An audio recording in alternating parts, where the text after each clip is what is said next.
Now we have a fireside chat which will be chaired by Trina, Mallik on the subject community perspectives and climate impacts. Trina Mallik is the Vice President of Global Programs at the Institute of Sustainable Communities and oversees the Institute's program in Bangladesh, China, India, Thailand, the US, and several countries across Asia. Trina, over to you. Thank you.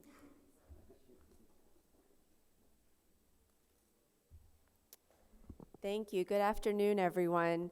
It's very humbling to be going after Sister Jayanti. Thank you so much for those really, really grounding words of why we're here and our purpose and how much we can achieve together by going deeper into our consciousness and our collective consciousness. So thank you very, very much for that. Well, it's an honor to be here. I also wanted to thank MR and Indiaspora. We actually have not met before, so I look forward to speaking with you later. The Indian diaspora, lowercase, means a lot to me. I was born and brought up in the United States, and my only family in the United States was my mom and my dad. Everyone else was in India, and so the Indian diaspora was my family, very specifically the Bengali community in the Washington, D.C. area, so it was very specific. So the Indian diaspora has always been my family, but as an adult and as a professional, look at what we can achieve together. The talent, the cross-section of industries that we represent, the public sector, the private sector, civil society.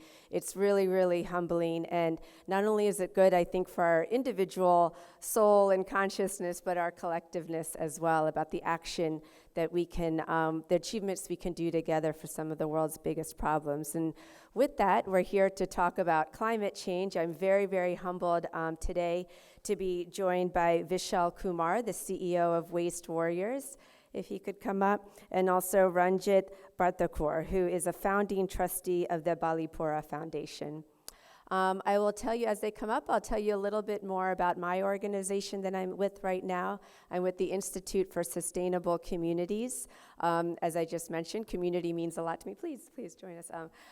Community means a lot to me. My career, I've been in climate change for over 20 years in various ways, mostly in corporate social responsibility. So working with big multinational companies on their climate change strategy and implementation. And I've also been a lobbyist for clean energy policies, specifically in the US. And one thing I know for certain after 20 years of working on climate change solutions is that we will never reach net zero targets unless we center community voices. Those that have been historically disinvested, and not coincidentally, those are the ones disproportionately impacted by climate change. So it's really key to be centering community voices. So I'm very humbled in my position. I'm the VP of Global Programs to be working with communities, as was said, in India, Bangladesh, China, Southeast Asia, and the United States. And we work with those who have been disproportionately disinvested. So today, I think you're going to hear some really inspiring action of what's happening at the community level. We heard from the youth panel. A lot of them work directly with communities. The community leaders, it's always humbling to be with them. They are climate resilient. They have to be for survival. So how can we, with this community, scale up their solutions so that they can be more ubiquitous and not village by village, but can really be scaled in our country, but also throughout the globe. So with that, we will start the panel discussion, and I'll ask my fellow panelists to introduce themselves and their organizations, and then we'll get into some questions. Thank you.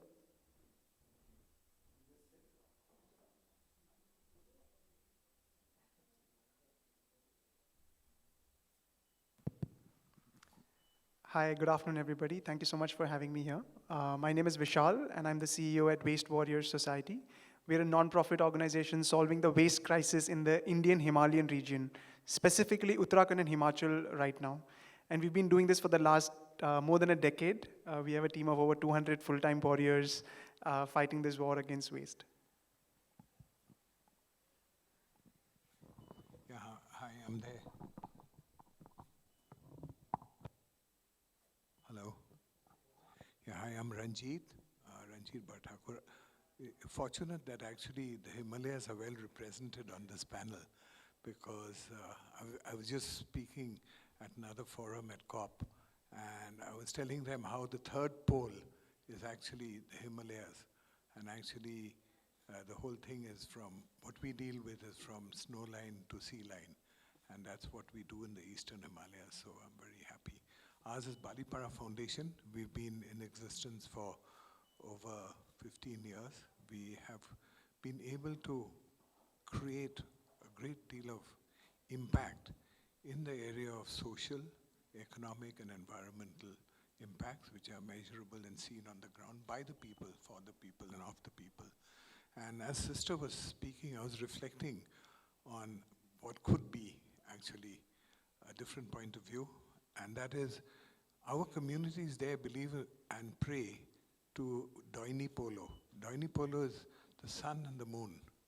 And actually the sun and the moon is what they live for and die for, and the earth is the third element. And it's quite interesting that Doini Polo is what they live for.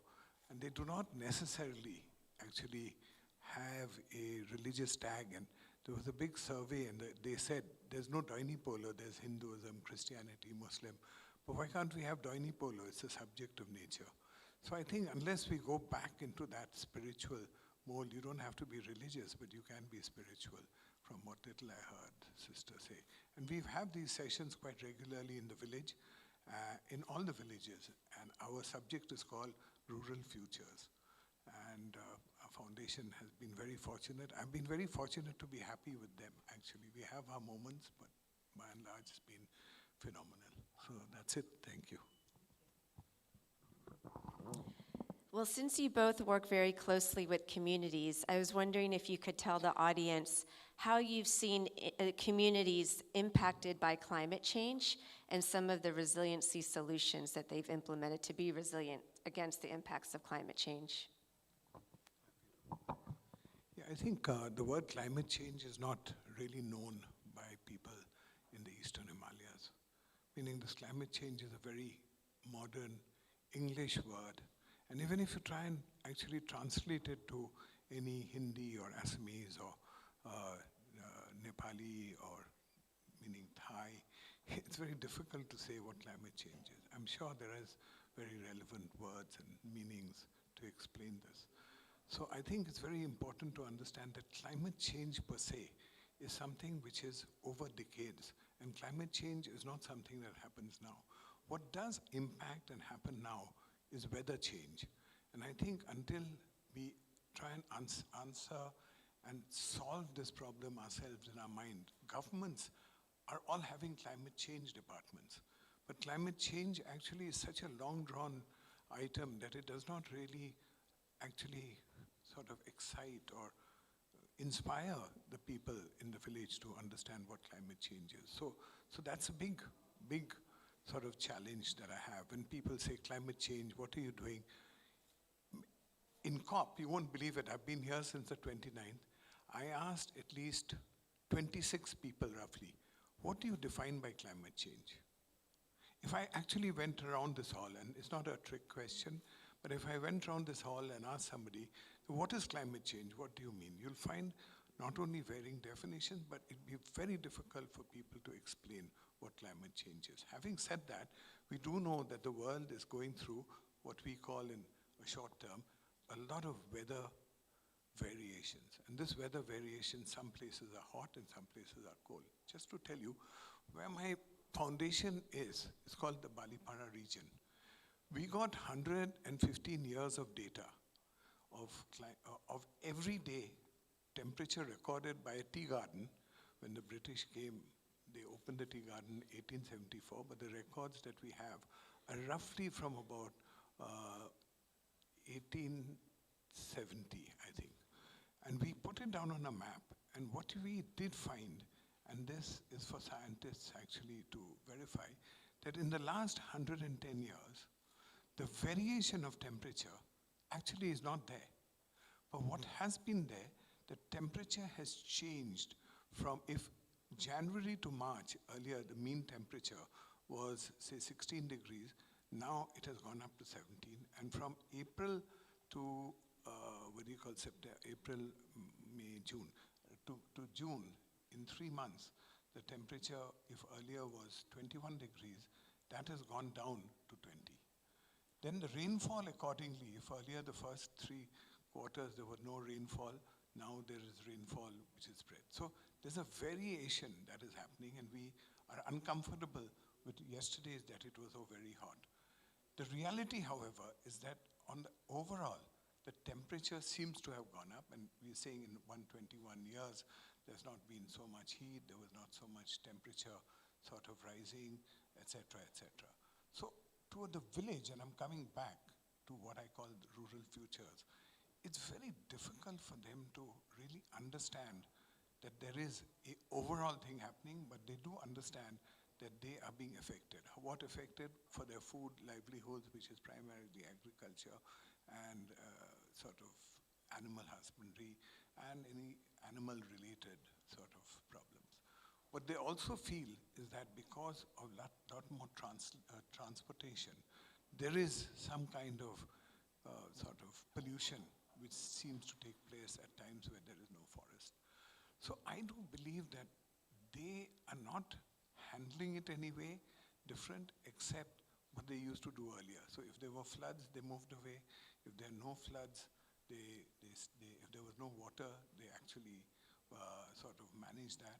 So there is a continuum of what they do, the resilience of what they're building around what they feel is either a increased temperature in some places by the seasonality of it, and in some cases they are actually managing the water and therefore soil fertility. What, however, has happened, there is a tremendous deforestation happened. Roughly in the northeast of India, more than Bhutan and Sikkim, if you just give you a dimension, more than those states have been lost in terms of just forestry, which means what? There is a variation. Now, the relationship between that and the village is absolutely well understood. They said that if we grow trees, oh, it's cooler in the trees. If we grow bamboos, it's cooler there.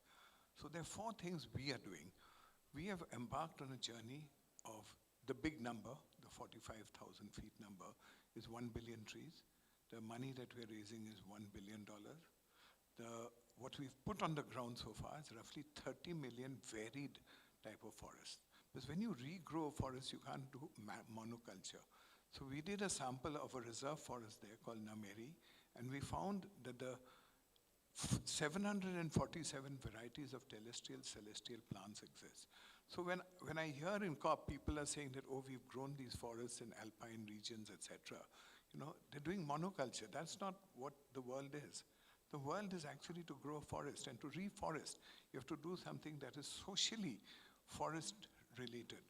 The social aspect of forestry is what actually people have forgotten. And the social aspect is not just a human aspect, the social aspect of which tree is with which plant is where, which, mushroom grows where, and mushrooms are an endemic part of the whole situation. So I think it's very important to understand that our reforestry program of 6 to 7 million that we have already put on the ground is for real. It's really creating a forest, and it's not really creating a forest business only. Secondly, what we are trying to do with the powers that be, which is actually who does valuations, is called the Rural Futures, based on forest management and value. The forest is never an asset class. And if the forest is not an asset class, if you don't value nature, how can you ever have any conversations around it? So the entire COP, meaning the 4, 5, whether it was with Nick Stern, whether it was with, the 3, 4 presidents and prime ministers that we met, not one conversation was about valuing nature. If you don't value nature, how can you do it? There's a seminal book which has been done, and actually which now is being thrown around. It's called The Economics of Biodiversity by Sir Partha Dasgupta. Sir Partha Dasgupta, we brought him to our forum, which is called the Eastern Himalayan Naturenomics Forum, to Dhaka last year because he was born there, and we moved the forum around the region in the Eastern Himalayas. And we found that he basically talked about how many $1 trillion of biodiversity was lost. He did a back of envelope calculation on this. If you don't do that, it won't happen. So when we did meet, not Prime Minister Modi, but Prime Minister Manmohan Singh, we had told him that, sir, why doesn't the Prime Minister of the country stand up and say, this is the natural asset value we have based on land, energy, waste, water, air, and carbon. If we take these 6 elements, and you want to add more on biodiversity, like butterflies and bees, you entirely can do it. But if you value this, and then you say, now my finance minister is presenting a budget, we are serious about COP, we're serious about climate change, and we're serious about the rest. And this value is exactly what rural India understands. This value is what the Eastern Himalayas understand. This value is a spiritual value of what we have. Until you do that, there's not a hope in hell that we're going to do it. We can keep talking about it, and you'll never be able to do it until you value nature. So we don't know, if we cut a tree outside and cut a building, you've got an insurance value for the building, not for the tree. And that's really the challenge in rural areas, and therefore what we're doing is to build this community asset, which is going to grow and to, we're saying 1 billion. We hope that it gets anywhere near that, and then have a value to it. So that's it.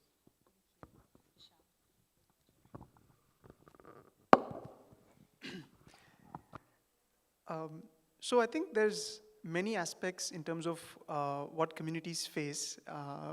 There are studies that say that we're talking about 1.5 degrees, which is the global average temperatures.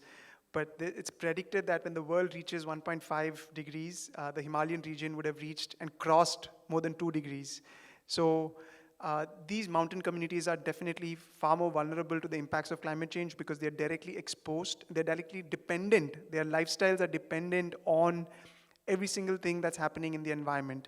We, in urban areas, are so used to living in controlled environments where we control the temperature, we control, humidity and everything, but that's not how the mountain communities work. So I can show you some pictures, if that's possible to land up there. So this is just to show you, the scale of the problem that we're dealing with. The mountain states in India generate about 8.4 million metric tons of waste per annum. That's about 1 truck of waste every 5 minutes that gets dumped or burnt in the open. We can just move to the next slide. Next. So that's just one village. Next. So this that you see is an organized dump site next to the banks of a river. And this river is our holy Ganga, the river that we pray across, every town and city that it passes through. There is a dump site like this on its banks, and it's designed intentionally for monsoons to do magic, right? So that it can just clean away and wash away everything, and it all goes into the river and into the oceans. Somebody else's problem, not mine. And this is just one site. And imagine across the entire region where this river flows, and any river flows, this is what we're doing to all the trash that gets generated. Next. And if we're not throwing it there, then we're throwing it in the forest and we're burning it. The mountain communities do not have access to waste collection, so they end up actually dumping a lot of waste in the open. And when I say open dumping, sometimes it's hard to visualize what it is, and that's why I thought it's always good to have photos that actually put a visual in front as well. Next. This is actually the beautiful city of Dharamshala, which is the home of Dalai Lama. I think all of us, look up to Dharamshala, and so many of us, some of us in the room might have also visited Dharamshala. But this site is actually hidden from, the tourist point of view. So a good question on how it impacts community is there's a village right below this. It's called Sudhed village, and the boys of that village are actually not getting married, because nobody wants to send their daughters to those villages where every monsoons, the toxic leachates and the waste is actually flowing into their farms and into their homes. So this is just one such impact that waste has on their lives. But we've seen over the last few years the impact of monsoons. Every year, Uttarakhand and Himachal and all other mountain states have been kind of crumbling under monsoons, which are becoming far more extreme and intense, with more cloudbursts and far more issues with widening of roads. And we just saw what happened in the tunnels in Uttarakhand, and that's just not a one-off example. I think the ecology is very fragile. And sometimes in the nature, in how we define development, I think there's a need to kind of relook at it, in terms of respecting nature, respecting the laws in which nature works. So this is actually one of the challenges that mountain communities face. And interesting story that our team keeps sharing with us from the Govind Wildlife Sanctuary, which is a snow leopard conservation area. There are high altitude villages there. So, and they typically depend on apple farming, right? But the last 2 years, every time there's the flowering season, immediately as soon as the flowers start blooming, there's unseasonal rains and the flowers are washed away. And then there's nothing that they can do for livelihoods, right? And when it snows, either it doesn't snow enough, or when waste is actually burnt in the open, it releases PM 2.5 or black carbon, and that deposits on snow. And it's common sense, we understand that anything that's black absorbs more heat. So the snow caps are actually starting to melt faster because of black carbon, right? And therefore, the little snow that's also falling is actually not enough to kind of, provide nutrition, provide the moisture that is needed for their soil. So there are many dimensions to the problem that the communities are facing right now. Thank you so much for really shedding light on what's happening in these communities that most of us have not been to, so thank you. So I want to hear about the projects that are part of the solutions in resiliency. You mentioned planting trees, and how they can be scaled. What are the interventions? I mean, right now it's philanthropic money mostly from the examples you gave, but you also mentioned about valuing nature. That would accelerate marketable solutions. But if you could speak more to the solutions that you see on the ground and how they can be scaled without philanthropic money. I don't believe that any kind of work that we do should be without philanthropic money. India has come to the stage where blended finance is actually the way forward, and philanthropy is one of the elements of that blended finance. So I think that is absolutely necessary and needed. What I think is important to understand, what we have done, we've set ourselves a target, and our target is saying, let's break the geography of this region. So we call ourselves the Himsagar Bay, and actually it's from snow line to sea line. So let's say from Sikkim right down to Bangladesh, and from Nepal, east of Nepal, right down to Bengal. This whole area right up to Myanmar is really the hub of what we're talking. I'll give you a dimension. And it's a bit of a long-winded answer, sorry, but to give you what really should be done and what we are doing will be reflected in this answer. Is that if you take the Himsagar Bay, it is bigger than Amazon and Congo. But what is talked in COP? Amazon and Congo. Nothing is talked about the Himalayas. The Himalaya is the third pole of the world. There is a North Pole and South Pole, and everybody here is very proud of the fact that they've been to Arctic, Antarctic, but nobody actually talks about the pride in which we actually have the Himalayas, the kind of stuff that he's been saying.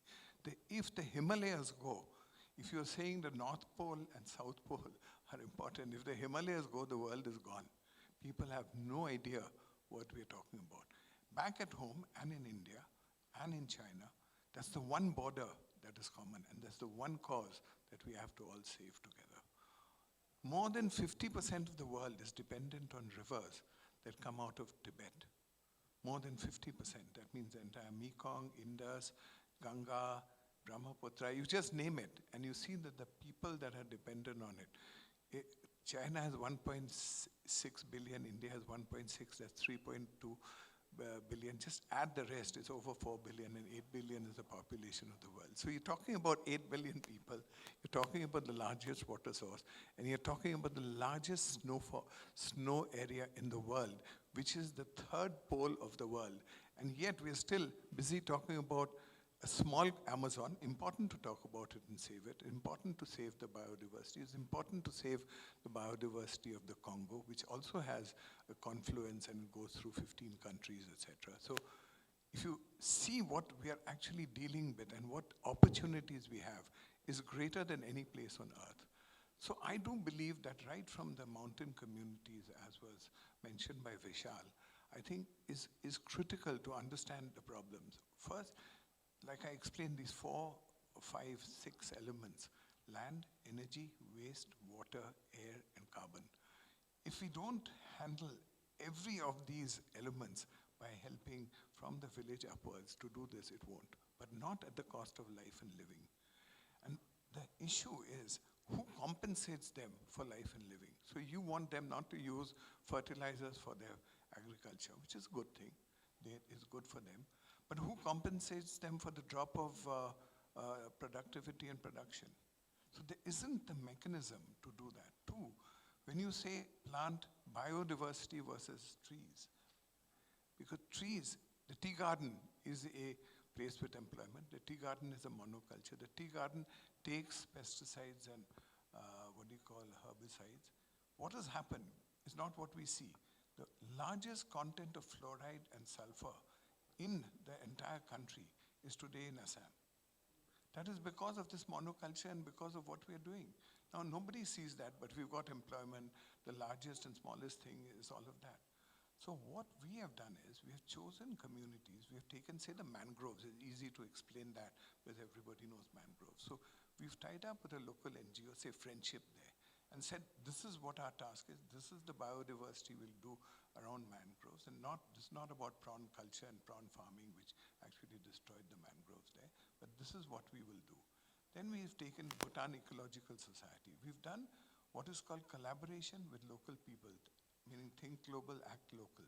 And we've got similar partners in Nepal, and then we've got partners like TERI, then we've got partners like ATRI, who actually work in almost all the Himalayan region.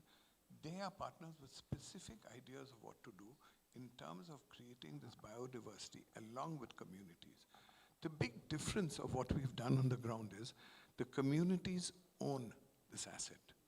It is not owned by companies. So the communities are now able to build around this asset and actually trying to measure what they own.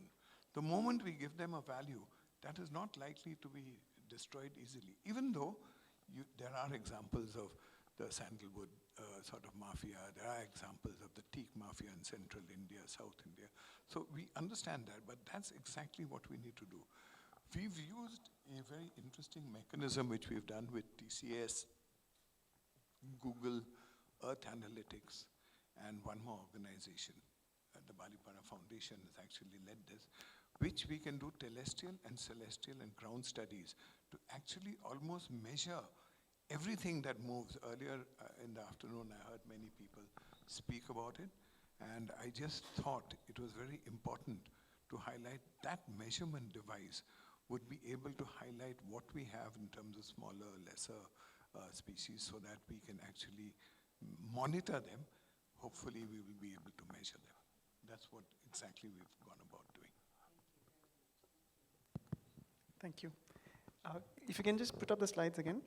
So just to answer also the previous question, one more aspect of when we talk about community, something that we actually sometimes miss. We always talk about people, or humans.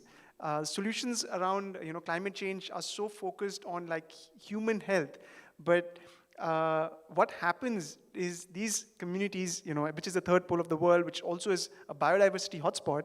So if you go to the next slide, so this is also happening, right? This is our waste for which they have to suffer. You can see a tiger with a Maaza bottle. It's not what it's supposed to be, but this picture on the left bottom, I'm sure every one of us who stay in India would have seen in no matter which city or town you live in. But these are also important communities that we need to think about when we talk about communities, like the smallest of species to the largest of creatures, because who's representing them at COP, right? They are also living species on this planet, and we're so focused on human life, putting everything about humans at the center. I think it's really important to kind of be a little bit more holistic and think about them also when we talk about communities, because they are voiceless, right? And the voiceless are the most marginalized communities. So just to talk a little bit about solutions, if you can move to the next slide. Next. Yeah. So we do a lot of work engaging with local communities. In the mountain areas, what we do with villages is we engage generally at the door-to-door level with most households, and then we do a lot of these focus group discussions. The idea is to get them to pass bylaws for waste management, and we use waste management as a lens to show people that they have the power to create change. So creating a very, very functional local level policy. This is not like a centralized policy document which is not going to be used, but this is actually a bylaw at the village level that gets passed by local communities in open village meetings. And based on that, we kind of set in place a certain mechanism for every household to pay user charges for waste management. This is also how we're looking at ensuring that philanthropy does not cover operating costs for services like waste management. How can the local communities and the revenue from waste and local governments actually compensate for it? Therefore, we actually do not offer waste collection as a service to the local communities. We actually identify local entrepreneurs from the community. Can you move to the next slide? Next. Next. Yeah, so we identify entrepreneurs from the local community, and this guy in green is Raj. So he's from that local community, and we've set up this infrastructure for waste processing, and we're getting people like him to create jobs and livelihood opportunities for the other locals, so that the systemic change that we're trying to create through local communities, local governments, is actually happening through local entrepreneurs. Next. This is Kamlesh Tiwari. She's one of our Paryavaran Sakhis in the outskirts of Corbett Tiger Reserve. They drive their own vehicle. They collect waste, they segregate it themselves, and this is a beautiful group of about 25 Sakhis who come from diverse backgrounds. So there are some educated, highly educated women who have master's degrees, some are completely uneducated, some are pretty well-to-do, but some are very, very poor. So they all come together and do this work of waste collection, segregation, selling it, processing it themselves, and they all do it equally. So this is like really breaking a lot of social barriers and creating resilience in the community and creating that entrepreneurial mindset, that Shiv was also talking about. Like, we don't, treat these women as daily wage employees or workers. We're instilling that entrepreneurial mindset in them, and they actually already have it. We're just giving it, a platform to express themselves. And we believe that, if we can help them solve for waste and they can actually see the difference, they will be more empowered to also solve other problems, in agriculture or water or anything else that they're going to face. One other last thought I will leave you with is, generally when, especially youth, when we are walking in the streets, we see so many dump sites, we see a cow eating it, or outside our schools or colleges, we see these open dumps. And generally, most of them see it and feel helpless. They feel somebody should have done something about it. This does not look good. But they don't feel ever that they can actually do something about it. They can make a difference. So we've started Youth United for Waste and Climate Action in Dehradun, where we're actually, and this is not an awareness campaign. This is really an action-oriented campaign where we're telling youth that you see a problem, you can solve it, right? Whatever you need to solve it, we're there to help you. But so this is kind of something that we've started right now, and we're seeing, we have over almost 1,000 youth now in Dehradun that have, partnered with us, and, they're either organizing their own cleanup drives, they're adopting stretches, or now they're trying to do wall murals and signboards to create, awareness in their communities. So I think youth are an important agent of change. And of course, I spoke about community resilience. And finally, all of these areas in the Himalayas are, which are popular, are all tourist areas. And all of us here are tourists. So I think as tourists, we have an important responsibility every time we travel to any place. What can we do to leave that place better than we found it? Right? I think it's an important element that we need to always keep in mind, because the trash that we generate, even if we're throwing it in the bin, I showed you what happened in Dharamshala, right? And that's all the waste from the bin, which is actually ending up in the forests and our water sources. So we really need to question what's happening to the waste. We need to find ways to reduce the waste we generate. Simple things like, can we avoid bottled water in, when we travel? So just some, examples on what individuals can do, but also what communities can do. Thank you. Thank you so much. So there's so much more that the panelists have prepared to share with you, but unfortunately, we are short. We're actually over time.